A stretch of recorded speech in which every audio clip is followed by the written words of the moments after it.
नमस्कार। आज का कार्यक्रम प्रधानमंत्री मोदी साहब पे है। मुझे लगता है जितनी भविष्यवाणी मैंने उनके बारे में की है उतना किसी ने नहीं किया होगा। और एक समय ऐसा था कि मेरे यहाँ लगभग 97% एस्ट्रोलॉजर्स ये कहते थे कि वो 29 तक कार्यकाल पूरा करेंगे, उसके बाद 29 से फिर 34 तक जाएंगे, फिर 34 से ऑनवर्ड्स। मैंने कहा उनका 26 या 27 में समय ठीक नहीं है। अभी वो शुक्र की दशा में चल रहे हैं, मंगल में शुक्र। तो शुक्र जो है उनका द्वादश भाव का स्वामी है और सप्तमेश है। तो ये थोड़ा सा संकेत समझे, ये बहुत अच्छा समय इस मामले में नहीं है।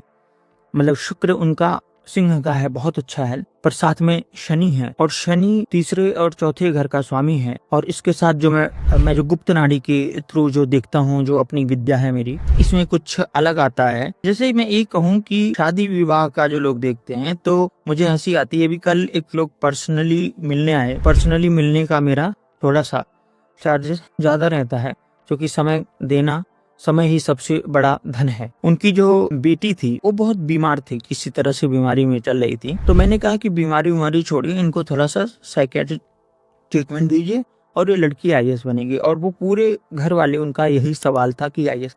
तो प्रोफेशन में क्या आदमी जाएगा, क्या बनेगा, ये महत्वपूर्ण है। ये मात्र इससे जितना सटीक मैंने पाया है अपनी विद्या में, उतना सटीक और कहीं नहीं होता, मैं ये दावे के साथ कह सकता हूँ। अब मोदी साहब का क्या है, बढ़िया रिसर्च है। जब सत्ता में आए तो उस समय शनि उच्च का था। 2014 में सितंबर में, मतलब इनके आने के बाद शनि राशि बदला है और वृश्चिक में गया। मतलब उस समय तक शनि उच्च का तुला में था। तुला का शनि इनको राजा बनाया। मतलब 3-4 महीने तक जय जयकार होती रही। फिर धीरे धीरे चीजें बदलती गई। वृश्चिक में जब शनि आया तो मैं इस तरह से देख रहा हूँ, तो उस वक्त चूंकि इनके चंद्रमा पर और मंगल पर था तो ठीक था।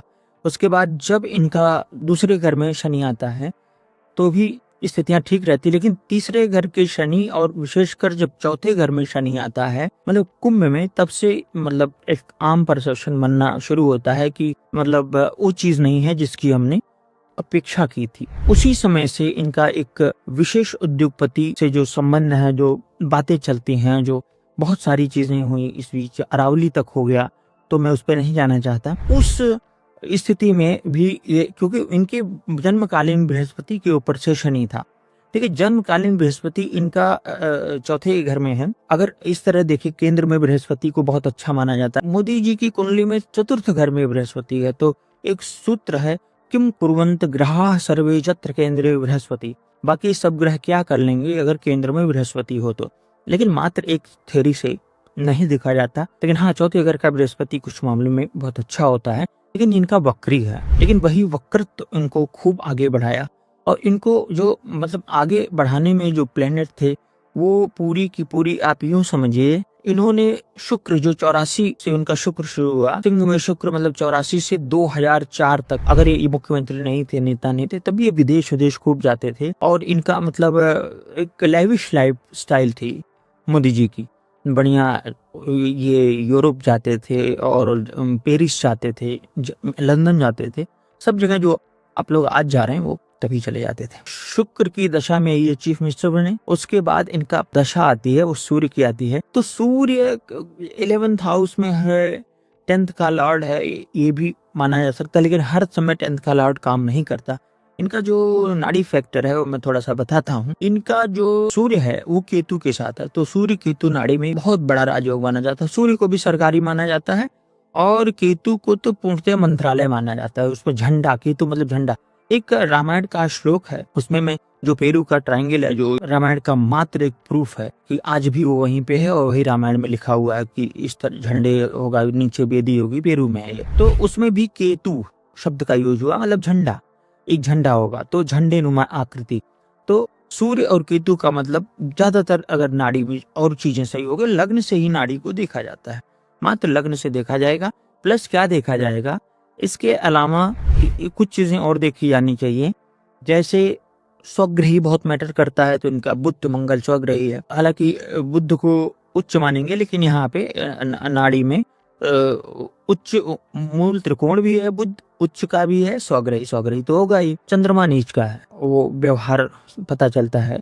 नीच का चंद्रमा मतलब स्कॉर्पियन में कोई राशि बढ़ते ही वो स्कॉर्पियो की तरह हो जाती है। तो यहाँ पे चंद्रमा इस तरह का है और मंगल भी वहीं पे बैठा हुआ है और ये अग्नि तत्व की राशि है। तो मतलब ये माना जाता है कि ऐसे लोग व्यवहार में मतलब उनकी कोई संवेदना थोड़ी सी कम होती है, रिश्ते नाते का कोई ज्यादा महत्व नहीं रहता। अब इनका आया, उसके बाद मंगल आया, मतलब सीधे सीधे चल रहा है। अब जब मंगल आया यहीं पे गड़बड़ हो गया। मंगल लग्न का स्वामी है, 0 डिग्री का मंगल है और मंगल का बृहस्पति से नक्षत्र परिवर्तन है। सूर्य शुभ कर्तरी में है, मतलब दोनों तरफ शुभ लोग हैं।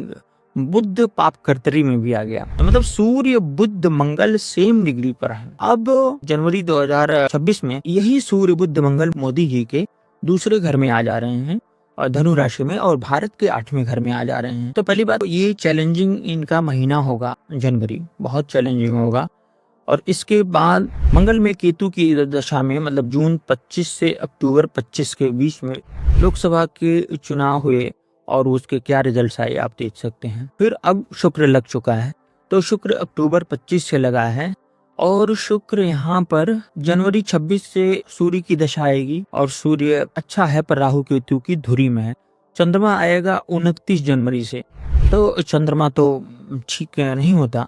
फिर मार्च 26 आएगा मंगल, फिर आएगा 31 मार्च 2026 मंगल में शुक्र में राहु। उसी समय एक ग्रहण बीत चुका होगा। मैंने बताया ना कि 4 दिसंबर से 18.5 साल का एक जो 18.5 साल की स्थितियां होती हैं, तो एक 18.5 साल 4 दिसंबर 2025 को खत्म हो गया, दूसरा 18.5 साल का एक पीरियड शुरू हुआ। तो मार्च 26 से लेके स्थितियां खराब होनी शुरू हो जाएंगी मोदी जी के लिए परिस्थिति। इसके बाद क्योंकि उनका जो बृहस्पति है वो मार्केश है, तो जून 26 से वो जुलाई 26 तक ये प्रत्यंतर दशाएं हैं। शुक्र में ये रहेगा बृहस्पति, सही नहीं है। इसके बाद दशम घर स्थित शनि रहेगा, वो भी इसलिए अच्छा नहीं है क्योंकि द्वादश शुक्र के साथ में है। मेन जो है लग्न है वो ठीक नहीं है, लग्न का जो ग्रह है मंगल, उसकी दशा चल रही है वो ठीक नहीं है। 0 डिग्री है तो 0 डिग्री आगे भी बढ़ाता है, 0 डिग्री बहुत सारी समस्याएं भी देता है। इनका जो बुध है वो अष्टमेश है। अष्टमेश बुध मतलब ऐसी पर्सनालिटी को बहुत ज्यादा लोग समझ नहीं सकते, तो रहस्यमयी होता है। इसके बाद जुलाई 6 से फिर अक्टूबर 6 में बुध शुरू होगा, फिर केतु, फिर इनकी मंगल में सूर्य की दशा आ जाएगी। दिसंबर 26 के पहले भी इन पर, इनके पद पर खतरा है और फिर दिसंबर 26 के बाद तो खतरा हाई है। तो जो लग्न जो उच्च के शनि के गोचर में इन्होंने प्रधानमंत्री पद प्राप्त किया, वो नीच के शनि के गोचर में इनका प्रधानमंत्री पद जाएगा। मतलब नीच का शनि जब शुरू होगा या उससे थोड़ा सा करीब होगा, नीचा विलासी होगा। जैसे उच्चा विलासी उच्च की तरफ जाता है, तो ये नीच की तरफ जाता हुआ, तो उच्च से नीच का सफर ये है मोदी जी की कुंडली में। जो मैंने देखा, बहुत सारी चीजें नहीं डिस्कस की जा सकती, लेकिन जो मंगल में शुक्र है उनको बहुत संभल के रखना होगा अब। और वो समय अब चल भी रहा है, इस समय चल रहा है कि कोई कहीं किसी तरह से मतलब ब्लैकमेलिंग या इस तरह का कुछ ना हो।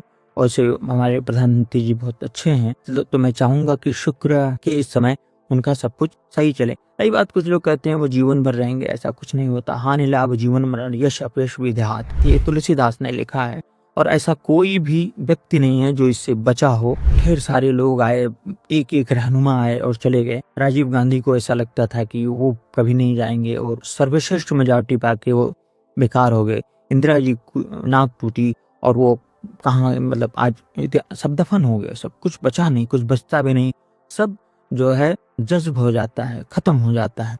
तो एक दिन सबको है, फिर भारत कोई नया शासन देखेगा 26 में या 27 में, फिर उसके बाद प्रधानमंत्री के कभी फिर चुनाव होंगे। धन्यवाद।